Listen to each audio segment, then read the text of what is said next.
right, thanks. And I guess how are you evaluating what we've seen here, right? The S&P up, I don't know, 17, going on 18% in less than 2 months, or just about exactly 2 months right now. Really tension releasing from the markets. Markets saying we're past peak inflation, past peak Fed hawkish, just maybe past peak recession fears. Would you quibble with that setup? I would a little bit. I think that some of the leadership that we've seen over the past month or so has really argued that the speculative fervor is back in, and that the investors are suggesting that maybe the Fed goes to the sidelines. Let's go speculate again. It's 2018, 2019 all over again. Let's go have a good time. I think that's a mistake. I think if the Fed steps aside, it's going to be because the economy is an awful lot weaker than people think. Not that we're in some kind of Goldilocks environment.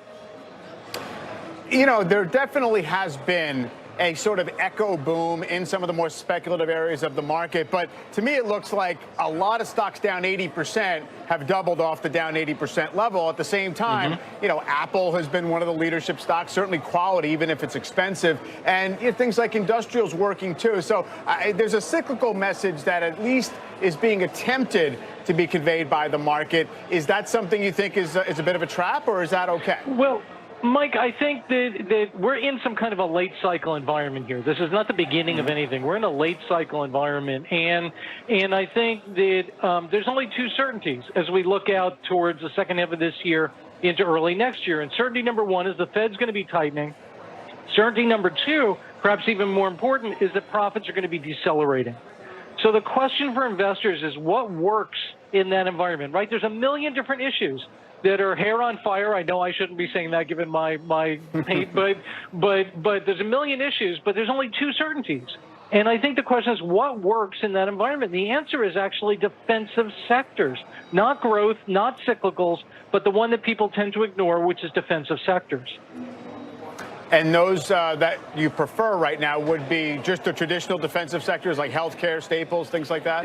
Exactly. Mike, the most boring stuff you could think of, foods, beverages, household products, healthcare, utility stocks. I mean, it's pretty boring stuff. You were ahead of the discourse, let's say, a couple of years ago in saying that inflation was going to become an issue. It clearly did. It clearly was not transitory in the way that Fed officials and many economists were saying it might be. Do you think now, though, that we're on the other side of that and that at least there's some downside momentum in inflation or not? Well, thank you for pointing that out. I've had my share of faux pas, too, but I'll take this one. And I think the Fed is historically behind inflation. If you look at the real Fed funds rate, meaning Fed funds minus inflation, no matter what measure of inflation you want to use, you're going to find that real Fed funds rate is still historically negative. That argues that inflation will be more stubborn. Is it peaking out? Perhaps.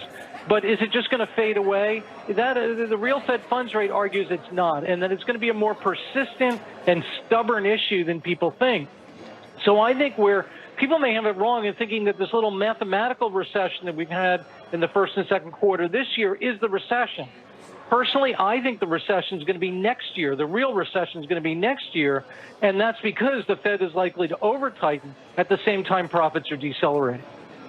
Right. I mean, without a doubt, the most bullish scenario is, guess what? We just had the recession.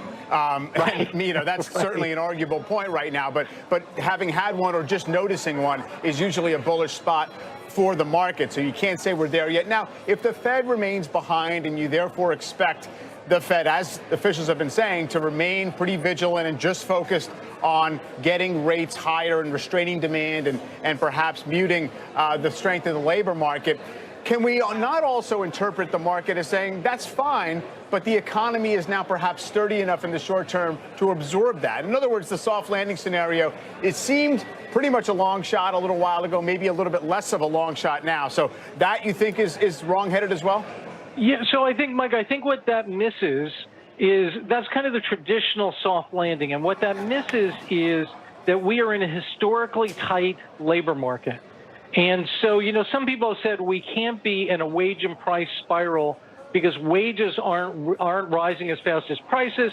So if prices go up, that chokes off demand. Well, what's happening with a very tight labor market is that workers can now argue for more raises to try and regain their purchasing power. So instead of a wage and price spiral, maybe we're in a price and wage spiral, maybe chicken and egg, right? But whatever, it argues that this persistent inflation backdrop is going to stay, that the soft landing works when you have a lot of excess labor, you have a lot of slack in the economy, and that slack exerts disinflationary forces on the economy. I just don't think we're there right now.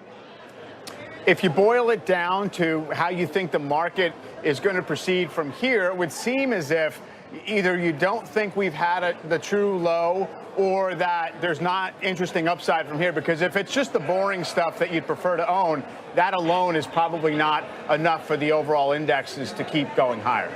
Yeah, that's right, Mike. I think you've kind of hit the nail on the head with that last statement. We've suggested at our firm that people think of the market as a seesaw, right? On one side of the seesaw, you've got a lot of sexy stuff. You've got tech, innovation, disruption, consumer cyclicals, those type of things. And on the other side of the seesaw, you have a lot of other things around the world. And I think whether you're bullish or bearish may be a secondary consideration relative to which side of that seesaw you're on for the next 5 to 10 months or 6 to 12 months. Obviously, from the way I'm talking, I argue the not speculative side of that seesaw is going to be much more rewarding, whether it's consumer staples, healthcare, utilities, whether it's potentially China, whether it's potentially Japan. I think there's a lot of counter-cyclical investments out there that people should be looking at, and I think that's going to make or break people's year, not necessarily just the market. Got it. Let's bring in CNBC contributor Shannon Sakar.